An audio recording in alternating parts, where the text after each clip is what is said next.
আসসালামু আলাইকুম। আপনারা এত পরিমাণে কমেন্ট করতেছেন যে ভাই আপনাদের দানাদার নিয়ে ভিডিও দেন, দানাদার নিয়ে ভিডিও দেন। তো আপনাদের কমেন্টের রিপ্লাই দেওয়ার জন্য আজকে দানাদার নিয়ে ভিডিও নিয়ে আসলাম। এই ভিডিওটাতে আপনারা দেখতে পারবেন যে আমরা মূলত আমাদের ছাগলগুলোকে কি দানাদার দিয়ে থাকি এবং আমাদের গরুগুলোকে কি দানাদার দিয়ে থাকি। এই যে দানাদার গুলো দেখতে পারতেছেন আমি ড্রাম থেকে তুলছি, এগুলো মূলত আমাদের মিক্স আগে থেকে করা ছিল। এই মিক্সারের ভিতর রয়েছে মটর ভুসি, যেটাকে আমরা অ্যাঙ্কারে ভুসি নামে চিনি, পাতা ভুসি, আটা কুড়া, ভুট্টা ভাঙ্গা, ভুট্টা একবারে গুঁড়া যেটা আছে ওইটা আমরা এখানে ব্যবহার করি যাতে এই মিক্সারের সাথে সহজে মিশে যায়। ভুট্টা আমরা দুই ভাবে খাওয়াই, একটা হচ্ছে ফার্মেন্টেশন করে, আরেকটা হচ্ছে যে এই দানাদারের সাথে। আর তারপরে এখানে আমরা দিয়ে দিয়েছি ডিএসসিবি প্লাস মিনারেল মিক্সচার। এছাড়া এটা পাশাপাশি আমরা ছাগলগুলোকে ফিড দিয়ে থাকি। আপনারা এখন চিন্তা করতে পারেন ভাই আপনারা কি ব্রয়লার ফিড দেন কি? ব্রয়লারের ফিড দিলে ছাগলগুলো স্টক করার চান্স থাকে, তাই আমরা ব্রয়লারের ফিড না দিয়ে এখানে মূলত আমরা ছাগলগুলোকে ক্যালটল ফিড যেটা আছে বা ষাঁড় গরুর যে ফিডটা খাওয়ানো হয় ওই ফিডটাই আমরা মূলত আমাদের খাসি ছাগল এবং পাড়া ছাগলকে দিয়ে থাকি। আর যেটা দুধ ফিড বা নারিশের দুধ ফিড কিংবা ক্যালটলের যে দুধ ফিড আছে ওইটা আমরা গরুকে দেই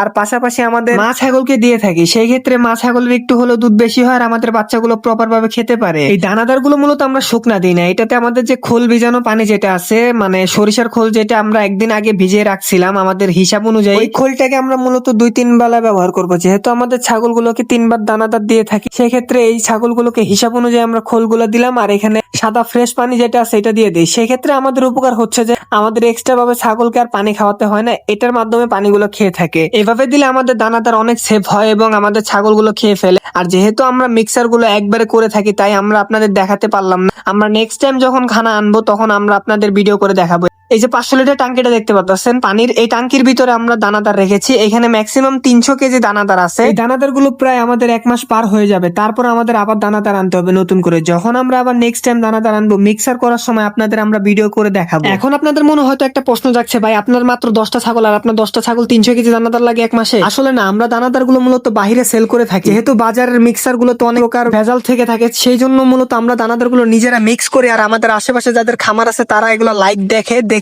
মূলত আমাদের কাছ থেকে দানাদার গুলো সংগ্রহ করে। আর আমাদের দানাদার গুলো যদি আপনাদের ভালো লেগে থাকে তাহলে আমাদের কাছ থেকে আপনার দানাদার গুলো সংগ্রহ করতে পারেন কিংবা দানাদার গুলো আপনারা খাওয়াতে পারেন। আর যেহেতু সারাটা দিন বৃষ্টি তার জন্য আমি কাউকে পাইনি যে ভিডিওটা ভালোভাবে করবো, সো আমি নিজেই ভিডিওটা করছি আর আপনারা ভিডিওটা ভালোভাবে বুঝতে পারবেন না আশা করি। তো আর আমি যে লিস্টটা মূলত বানাই ওই লিস্টটা আমি কমেন্ট বক্সে দিয়ে যাব।